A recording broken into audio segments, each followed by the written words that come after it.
Hello friends, आज की हमारी नई कहानी है पापा अपनी दूसरी बेटी को बड़े घर में मत ब्याहना। पापा देखो ना, माँ ने आज फिर मुझे मेरा मनपसंद सूट नहीं दिलाया। बाजार से आते हुए मानसी ने मचलते हुए अपने पापा से शिकायत की। ओहो रमा, तुम भी ना दिला देती बच्ची को उसका मनपसंद सूट। गुप्ता जी ने अपनी पत्नी से कहा। रमा ने कहा, अच्छा जी, कैसे दिला देती? एक ही तो नहीं है आपकी बेटी, अगर इसे दिलाती तो छोटी का मुंह खुल जाता और फिर महीने भर का बजट उसका क्या। अरे मेरी लाडो बिटिया, तू चिंता मत कर, तुझे ऐसे बड़े घर में ब्याहूंगा कि वहाँ तुझे किसी चीज़ की कोई कमी नहीं होगी। राज करेगी मेरी बिटिया रानी। गुप्ता जी ने मानसी को लाड लटाते हुए कहा। किसी बड़े घर में ब्याहने का सपना लेकर ही मानसी बड़ी हुई थी। सुंदर और सुगर तो थी ही वो। अच्छे घर से उसके लिए रिश्ते आने लगे। एक दिन जब पास शहर के अच्छे घर से रिश्ता आया तो गुप्ता जी को लगा कि उनकी तलाश पूरी हो गई। लड़के वाले की बस यही डिमांड थी कि बारात की खातिरदारी अच्छी से होनी चाहिए। इतना अच्छा रिश्ता देखकर गुप्ता जी ने उनकी यह मांग सहर्ष स्वीकार कर ली।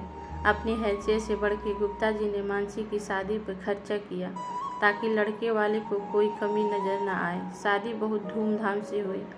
एक से बढ़कर एक गहने, लहंगा और जेवर लड़के वाले ने चढ़ाया। मानसी तो अपने भाग पर इतरा रही थी। सब बहुत खुश थे। मानसी शादी करके अपने ससुराल चली गई। इतना आलीशान बंगला, गाड़ी, सब कुछ तो था वहाँ। ससुराल में कदम रखते ही द्वार छेकाई पर ननद ने नेग मांगा। मानसी ने अपने पर्स से 1100 रुपये का लिफाफा निकाल कर दे दिया। ननद ने नाक भौं सिकोड़ कर सास से कहा, ये क्या माँ, हमारी क्या इतनी ही औकात है? सास ने कहा, अरे बेटा, अभी ये नई है ना, इसे क्या पता हमारे घर में बहन बेटियों को क्या नेक देते हैं। तू आ, मैं अपनी लाडो को सोने की झुमका दूंगी। सुबह मानसी नहा धोकर अपने मायके से लाई सुंदर सी साड़ी पहनकर तैयार हो गई। जो कमरे से बाहर निकली तो सास ने देखते ही टोका, बहू ये क्या पहन लिया? इतने मेहमानों में ये साड़ी अच्छी नहीं लगेगी। जाओ और हमने जो लाल जरी वाली साड़ी दिलाई है वो पहन के आओ।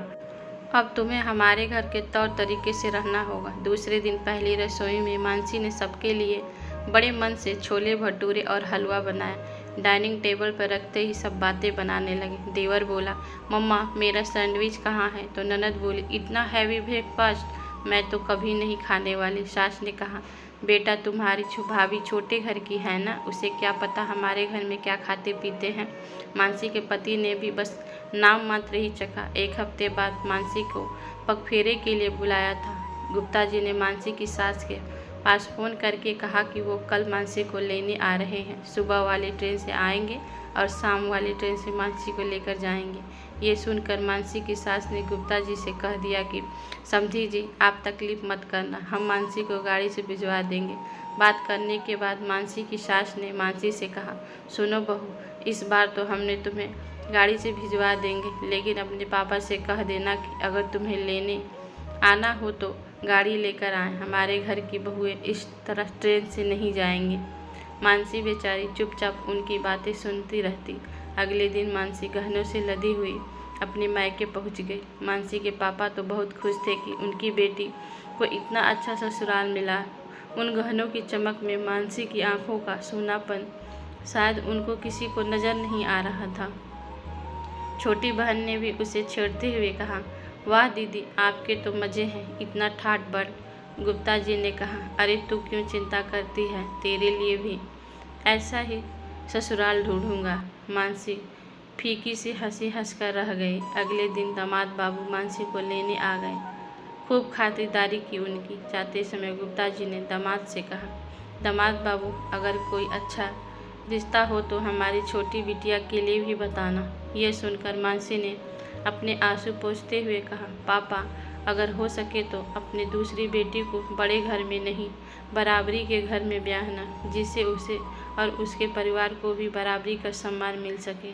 मानसी तो अपने ससुराल लौट गई, लेकिन उसकी इस बात से ने गुप्ता जी को सोचने पर मजबूर कर दिया कि कहीं उन्होंने बड़े घर में बेटी को ब्याह कर कोई गलती तो नहीं कर दी। फ्रेंड्स, आपको हमारी कहानी कैसी लगी कमेंट में बताइए, और चैनल पर नए हैं तो चैनल को सब्सक्राइब करना ना भूलें। धन्यवाद।